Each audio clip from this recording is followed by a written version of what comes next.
moitié des Grenoblois ne fréquenteraient pas la montagne. Pour les aider à franchir le pas, la Maison de la Montagne a développé une formation premier pas en montagne autour de petites randonnées facilement accessibles depuis les transports en commun. Et Grenoble poursuit son histoire avec l'art contemporain. Alpexpo accueillera du 4 au 7 avril prochain l'événement Art Up qui fait les beaux jours de l'île depuis plusieurs années. Une cinquantaine de galeries devraient être présentes pour cet événement ouvert aux artistes, collectionneurs et aux familles. Et puis après 9 ans d'absence, les 3 jours cyclistes reviennent au Palais des Sports de Grenoble du 26 au 28 octobre. Compétition, restauration et spectacle. Et Bernard Thévenet qui reprend son poste de chef de piste et il viendra nous en parler à la fin de ce JT. Bonsoir à tous, ravi de vous retrouver dans ce JT du lundi 23 octobre 2023. Du lundi au vendredi à partir de 18h, l'essentiel de l'actualité du Grand Grenoble. Mais on commence par cette vigilance orange, pluie, inondation qui concerne le département de l'Isère. À partir de ce lundi soir jusqu'à mardi matin, la tempête Aline pourrait provoquer entre 15 à 30 mm de pluie, voire plus, et des rafales de vent importantes. Plus d'infos dans la météo. Après ce journal, il est fortement conseillé de limiter vos déplacements. Au bout de chaque rue, disait Stendhal, une montagne. Alors pourquoi ne pas en profiter? Démocratiser l'accès à la montagne, c'est l'une des priorités de la Maison de la Montagne de Grenoble qui a lancé cette année le programme Premier pas en montagne, une formation gratuite et encadrée. Mais vous allez le voir, si c'est le premier pas qui compte, le deuxième est parfois compliqué. Sur les 60 places disponibles au départ, il n'y avait que 13 volontaires qui ne sont pas tous allés au bout. Lina Badreddine et Camille Avon. La randonnée, pas la peine de s'en faire toute une montagne. Après une formation théorique durant laquelle ils ont appris à lire des cartes par exemple, les participants à la formation Premier pas en montagne de la Maison Grenoble Montagne sont partis pour 4 sessions sur les sentiers des massifs alentours de la capitale des Alpes. De toute façon, en termes de dénivelé, on part sur des choses relativement modestes, autour de 300-400 mètres de dénivelé, de manière à ce que ça soit accessible à tous. Après, au niveau technique, là aujourd'hui, on est un petit peu sur quelque chose d'un peu plus alpin. Donc là, on va un peu voir où peuvent être les limites des participants aussi.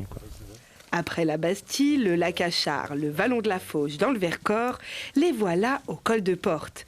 Ces marcheurs savent déjà utiliser les applications qui permettent de découvrir les randonnées, trouver des sources d'eau et surtout être vigilants et ne pas prendre des raccourcis parfois dangereux. Ils ont appris aussi quelques aspects de la faune et la flore qui habitent les montagnes de la région. C'était une très belle opportunité de découvrir la région ici, puisqu'on est à Grenoble, et c'est la région des montagnes. Mais la montagne, ça vous gagne pas toujours. Pour la première randonnée, ils étaient une dizaine. Pour cette 4e et dernière session, les voilà à 3. 3 randonneurs désormais suffisamment aguerris pour partir seuls à l'aventure. Et maintenant, je crois bien que je pourrais bien faire un trajet en autonomie avec l'utilisation de tout ce qu'on a appris durant cette formation. L'objectif d'amener les participants vers une autonomie en montagne en partant de la ville en transport en commun est atteint donc. Reste à atteindre les sommets. Et la montagne dans un fauteuil, ce sera avec les rencontres Ciné-Montagne du 7 au 11 novembre et en prolongation sur Télé Grenoble.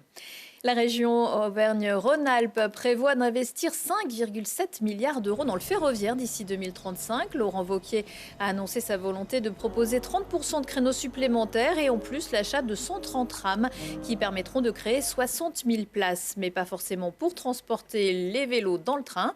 Le président de la région a néanmoins reconnu que ce sont des travaux qui allaient prendre du temps. Depuis 2019, la fréquentation des TER aurait augmenté de 20%, ce qui en fait le réseau le plus emprunté hors Île-de-France. La semaine de l'art contemporain vient de s'achever à Paris avec notamment Paris Plus par Art Basel, l'ancienne FIAC.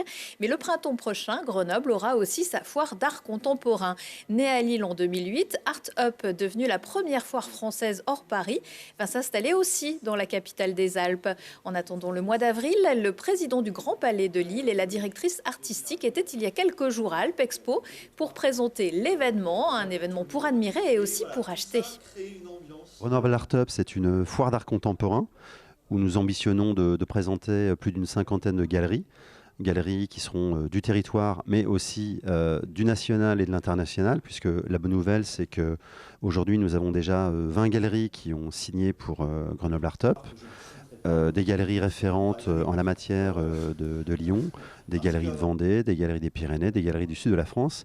Et on a également déjà 2 galeries suisses qui vont nous rejoindre. À Lille, il y a l'art contemporain est un pilier de développement de la ville. À Grenoble, l'art contemporain est très présent dans l'espace public. Il y a une histoire entre Grenoble et l'art contemporain. Donc voilà, il y avait des affinités, je dirais, d'esprit sur le sujet. Alors, il y a 3 principaux critères pour la sélection des galeries. D'abord, on aime bien que les galeries proposent des artistes, de jeunes artistes, car la scène des étudiants qui sortent des écoles d'art, c'est de nouvelles générations d'artistes qui ont également d'autres modes d'expression.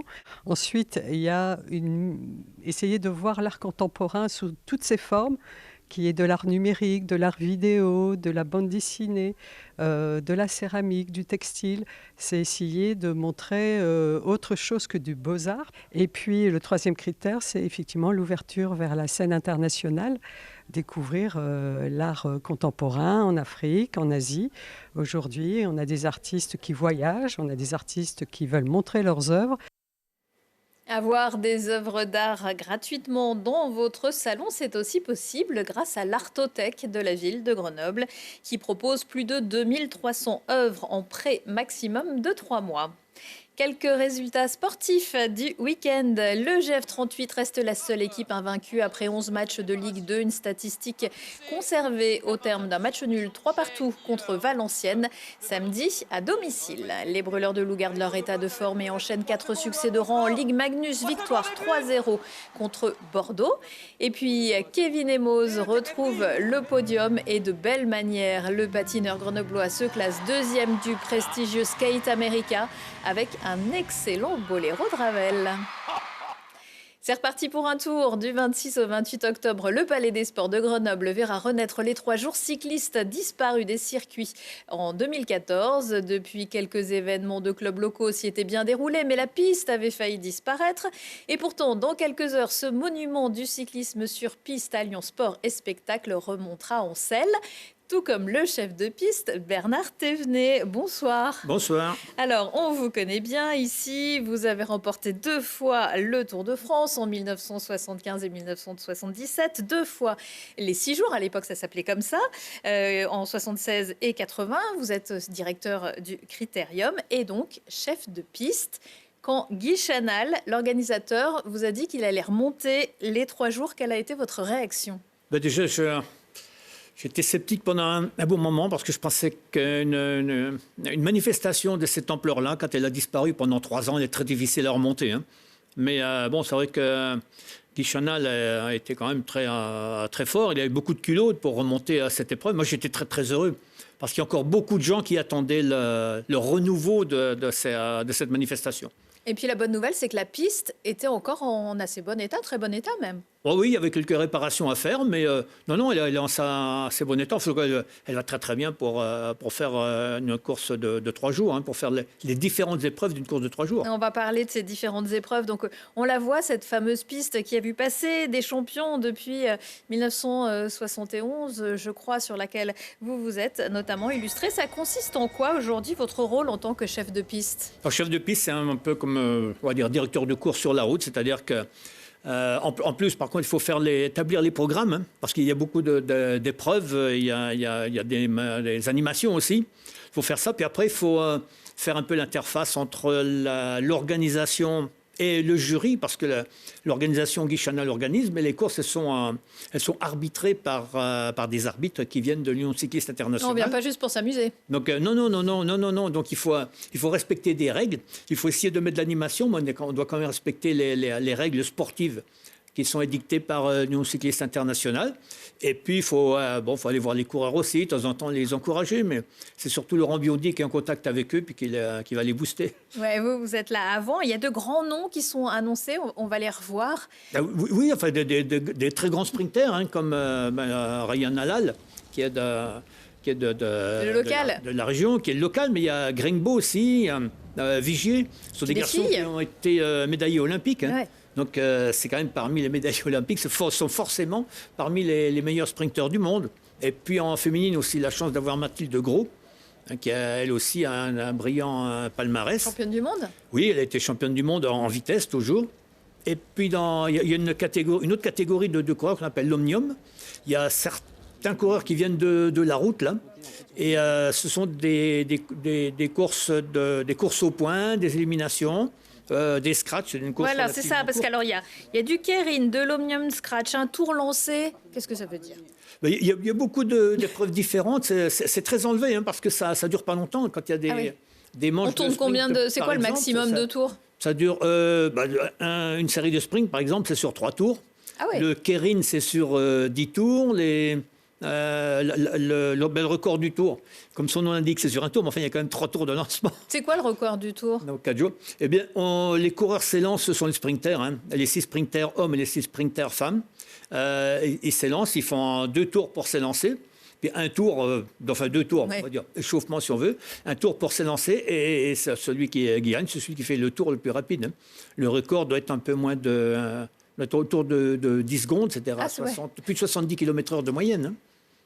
D'accord, faut se mettre plutôt en haut, plutôt en bas, comment? Peu importe. Oui, bien sûr.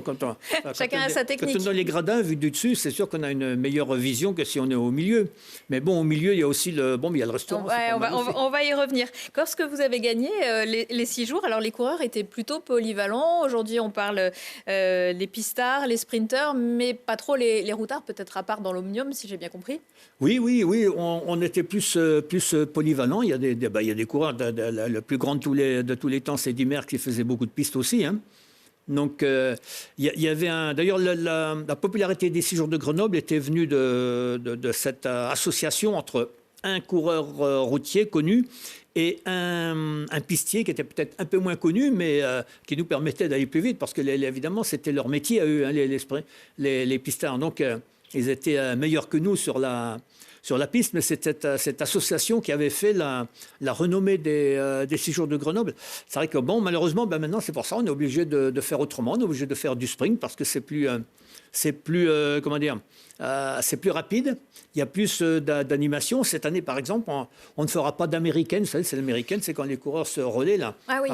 Parce que malheureusement, ça s'est perdu dans la culture du cyclisme, et il n'y a pratiquement plus personne qui connaît Pourtant, c'était impressionnant, ça. C'est la plus belle épreuve sur piste, malheureusement. Plus personne ne connaît à quoi correspond l'américaine. Parce qu'au bout d'un moment, vous avez des coureurs partout qui se courent après sur la piste, et si vous n'êtes pas un spécialiste, vous ne savez pas qui est en tête, qui fait quoi. Donc les sprints, évidemment, c'est beaucoup plus facile à comprendre. Et c'est beaucoup plus spectaculaire, plus facile à suivre. Alors, ce qui est spectaculaire aussi, c'est au centre de la piste, ça bouge beaucoup, on mange, on parle, il y a les spectacles. Est-ce que c'est pas un peu dur de se concentrer quand on est coureur, ou ça fait partie de l'ambiance? Non, ça fait partie de l'ambiance, parce que quand on était coureur 6 jours, il y avait des moments où, par exemple, quand tu avais les sprinters qui étaient en piste, les coureurs des 6 jours de l'américaine, eux, se reposaient. Donc, c'est cette habitude qu'on a d'être un moment en effort, se reposer. Au moment où on se repose, peu importe si c'est une danseuse ou si c'est un sprinter qui est sur la piste. Et pourtant, vous ne faites pas de danseuse pour le tour, on monte pas en danseuse, non? Un petit peu, mais on est beaucoup oui, sur la piste, on est beaucoup plus souvent en position assise qu'en danseuse. Oui. Un petit mot, Bernard, sur le tracé du Tour de France 2024 qui doit être dévoilé mercredi. Selon quelques indiscrétions, comme l'an dernier, il n'y aurait pas d'arrivée ni de départ en Isère. Est-ce que vous pouvez nous confirmer ça, vous Je sais pas, j'ai vu ça dans les journaux aussi. Non, je connais pas le tracé, je vais le découvrir aussi mercredi. Parce que apparemment, il y a peut-être moins d'étapes. Les Alpes seraient peut-être moins décisives. C'est un peu dommage. Elles seront décisives aussi, parce que on va traverser les Alpes. Vous le savez. On part de Florence, non mais on part de Florence, Donc on va être obligé de traverser les Alpes. On va forcément traverser les Alpes. Après, apparemment, on remonterait un petit peu vers le centre de la France, mais il y aura quand même des étapes dans les Pyrénées, dans les Alpes. C'est obligatoire. Si on ne parcourt pas d'étapes dans les Pyrénées et dans les Alpes, c'est plus vraiment le Tour de France. Ouais. Et en Isère? Et en vraiment Isère, le Tour de France. Non, je ne sais même pas si on passe en Isère. Je ne connais pas le parcours exact. Mais non, parce que on vous rappellera peut-être mercredi. Quand on revient des Pyrénées, je pense qu'on passe un petit peu plus dans les Alpes du Sud, puisque cette année, le Tour se termine à Nice. Très bien. Merci Bernard Thévenet. Je vous en prie. Et on vous retrouve donc en bord de piste au Palais des Sports à partir de jeudi aux alentours de 19h. Merci bien. Dans l'agenda également, des idées de sortie pour les enfants puisque les vacances d'automne viennent de débuter. 2 salles, une même ambiance à l'Espace Aragon de Villarbonneau et au Jeu de Paume à Visil pour le Festival du film pour enfants. Une programmation qui leur est dédiée jusqu'au 2 novembre. Le thème cette année, raconte-moi une histoire. Vous pourrez ainsi revoir Prince et Princesse, Le Bon Gros Géant ou Le Grand Méchant Renard. Et des nouveautés bien sûr comme Linda veut du poulet ou Le Garçon et le Héron. D'autres animés, des films pour les tout petits, des animations et des ateliers. Un ciné-concert à la MC2 mardi, Nanook l'Esquimau de Robert Flaherty, souvent considéré comme le premier documentaire ethnographique de l'histoire. Sur ces images réalisées il y a plus de 100 ans, la batteuse Anne Passeo a posé des mélodies, des ambiances entre la chaleur du jazz, des musiques du monde et même de l'électro et de la glace, de la banquise. C'est dépaysant. Et pour les plus grands enfants, ce sera peut-être aussi un documentaire ethnographique un jour. Après avoir enchanté les soirées d'été de France 2, la tournée Drag Race 2 passe par le summum de Grenoble mardi soir. Cookie County, Ginger Beach, Kitty, Space, Mama Wata, Moon, Peach, Keyona, vainqueur de l'émission télé qui avait participé en 2022 à une journée danse voguing à la MC2. Bien d'autres seront de la surprise partie, sans oublier l'Isérois Thomas Vrabi, originaire de Cessiné-Parisé. Un spectacle paillette qui donne envie de se trémousser. Retour de l'actu dans 1 heure et en replay sur télégrenoble.net. Excellente soirée à tous.